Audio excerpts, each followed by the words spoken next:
Hello friends, welcome my YouTube channel. मैं हूं मोहम्मद लतीफ़ advocate. आज आपको धारा 121A आईपीसी के बारे में जानकारी देने जा रहा हूं। ये धारा की सिंपल और शॉर्ट परिभाषा आसान भाषा में मैं आपको बताता हूं। इंडियन पैनल कोड में हर अपराध के लिए सज़ा मुकर्रर है। जैसे कोई व्यक्ति मर्डर कर देता है, यानी कत्ल कर देता है, हत्या कर देता है, तो हत्या के लिए क्या है, उसमें 302 आईपीसी है।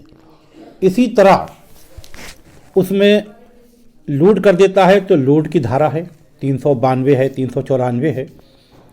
डकैती डालता है तो उसके लिए भी धारा है। हत्या का प्रयास करता है तो उसके लिए भी धारा बनाई गई है। और कोई रंगदारी मांगता है तो उसके लिए 384, 386, 85 धाराएं हैं। मतलब कहने का यह है कि कोई भी ऐसा अपराध नहीं है जो इंडियन पैनल कोड से बच गया हो। हर अपराध किसी न किसी धारा में कवर होता है।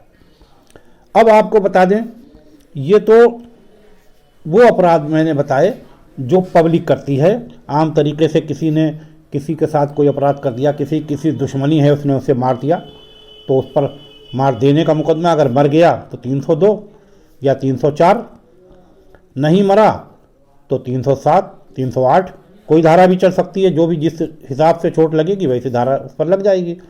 लेकिन ये 121 से बहुत ही इम्पॉर्टेंट धारा आईपीसी की है और ये एक चैप्टर है।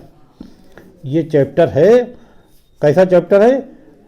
ऑफेंस अगेंस्ट द स्टेट, यानी देश के खिलाफ, हमारे भारत देश के खिलाफ जो अपराध करने की कोशिश करेगा या अपराध करेगा, ये धारा उसके लिए बनाई गई है कि देश की तरफ बुरी नज़र से देखने वालों के लिए बनाई गई है।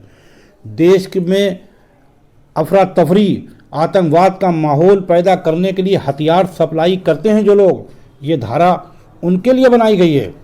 पड़ोसी देशों में बैठकर हमारे देश में उथल पुथल करवाते हैं, हत्याएं करवाते हैं, ग्रुप बनाकर हमारे देश में हथियार सप्लाई करते हैं, यहाँ हथियार भेजते हैं। ये धारा 121 उन लोगों के लिए बनाई गई है जो लोग इस तरह का ग्रुप बनाकर, अकेले या ग्रुप बनाकर हमारे देश में नक्सलवाद को बढ़ावा देते हैं, माओवाद को बढ़ावा देते हैं, आतंकवाद को बढ़ावा देते हैं, अलगाववाद को बढ़ावा देते हैं। जो हमारे देश में ये सब नक्सलवादी, माओवादी, आतंकवादी, अलगाववादी, ये देश को तोड़ने का काम करते हैं, देश को खोखला करने का काम करते हैं, हमारे देश को बर्बाद करने की, मिटाने की कोशिश करते हैं, देश में अराजकता फैलाने की कोशिश करते हैं, देश के खिलाफ अलगाववाद पैदा करते हैं, देश को तोड़ते हैं।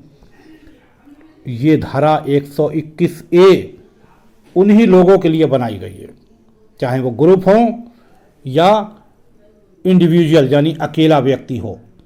इस धारा में यही प्राविधान रखा गया है, यही प्रोविज़न है। यानी कोई भी व्यक्ति देश के विरुद्ध अपराध करता है तो क्या होगा, उसके खिलाफ 121A आईपीसी लगेगी। भले ही वो देश को हथियार सप्लाई करता हो, वो इंडिया में बैठ के कर रहा है तो भी लगेगी, और इंडिया के बाहर कहीं बैठकर वो छुपकर डूबकर हमारे भारत देश के खिलाफ युद्ध छेड़ने की, अपराध करने की, इस तरह की ग्रुप बनाकर कोशिश करता है, षड्यंत्र रचता है, इंडिया के अंदर रहकर, इंडिया के बाहर रहकर इंडिया के खिलाफ युद्ध करने की साजिश रचता है, लोगों को भड़काता है या दूसरे देश के लोगों को भड़काता है, इस तरह की कोशिश करता है, किसी देश में भी रहकर करे तो क्या होगा, या किसी की मदद करता है तो वो ग्रुप क्या होगा, चाहे वो व्यक्ति हो या ग्रुप हो, वो 121A आईपीसी का अपराधी होगा। या फिर हमारी सरकार को डराकर धमकाकर अपना कोई काम करवाना चाहता है, या हमारे किसी वीवीआईपी या वीआईपी को बंदी बना लेता है और अपनी शर्तें रखता है कि हमारी ये शर्त है, ऐसे लोगों के लिए क्या है, हमारे इंडियन पैनल कोड में 121A आईपीसी बनाई गई है, जो बहुत ही गंभीर अपराध के बारे में बताई जाती, बहुत ही गंभीर अपराध, बेहद गंभीर। ऐसे ग्रुप, ऐसे लोग जो हमारे देश के कई हिस्सों में इस तरह की हरकतें कर रहे हैं, चाहे वो कोई सा प्रदेश हो, जैसे बाहरी देश, कुछ पड़ोसी देश बैठ के अपने देश में, हमारे देश में अलगाववाद पैदा करते हैं, अलगाववाद को बढ़ावा दे रहे हैं। तो ऐसे लोगों के लिए 121A लगाई गई है। और अगर ऐसे लोग पकड़े जाते हैं, चाहे वो देश में हों या देश के बाहर हों, तो उन पर 121A के तहत कार्रवाई होगी और इसमें गंभीर से गंभीर अपराध की श्रेणी में यह रखा गया है। क्या है इसमें मैं आपको सज़ा बता दूं, इसमें डेथ सेंटेंस यानी मृत्यु दंड या आजीवन कारावास, इससे कम की इसमें सज़ा नहीं। और मैं तो कहता हूं ऐसे लोगों के लिए जो देश के खिलाफ हमारे साजिश रचते हैं, हमारे देश के खिलाफ ऐसी मुहिम चलाते हैं, एंटी नेशन मुहिम चलाते हैं, देश को तोड़ने के लिए मुहिम चलाते हैं, देश के खिलाफ मुहिम चलाते हैं, ऐसे लोगों के लिए यह सज़ा भी कम है।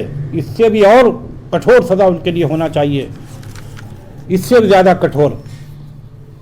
लेकिन इससे ज़्यादा कठोर और सज़ा हो नहीं सकती मृत्युदंड से ज़्यादा, ये तो आखिरी है। और मैं आपको बता दूं कि इसमें बड़ा फाइन है, यानी कारावास से, मृत्युदंड से तो दंडित किए जाएंगे और इसमें बड़ा फाइन भी पड़ेगा।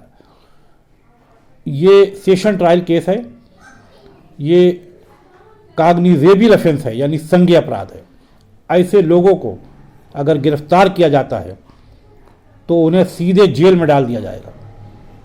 ये नॉन बेलेबल ऑफेंस है, ज़मानत के तो उनके लाले पड़ेंगे, ज़मानत उनको नहीं मिल रहा है कहीं से भी, वो देश में डाल दिए जाएंगे और उनको ज़मानत दी भी नहीं जाना चाहिए। ये मेरी अपनी राय है कि उनको ज़मानत नहीं मिलना चाहिए ऐसे लोगों को। इसमें ये सज़ाएं दोनों, यानी मृत्युदंड दिया जाए या फाइन, दोनों भी हो सकती हैं। अगर उम्र कैद हुई प्लस फाइन, दोनों भी दिया जा सकता है।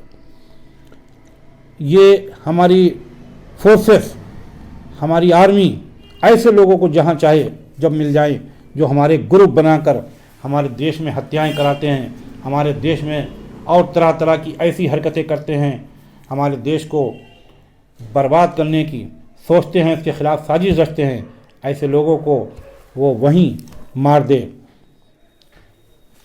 तो कोई हर्ज नहीं। तो ये वीडियो आपको पसंद आए, आपको तो इसे लाइक करें, शेयर करें और ऐसे लोगों के खिलाफ जो देश के खिलाफ मुहिम चलाते हैं, देश को तोड़ने की मुहिम चलाते हैं, उनके खिलाफ एकजुट होकर उनसे मुकाबला करें। ये वीडियो यहाँ तक देखने के लिए आपका बहुत बहुत धन्यवाद। अगली वीडियो में अगली सेक्शन के साथ आपसे फिर भेंट होगी। जब तक के लिए bye bye, have a nice day.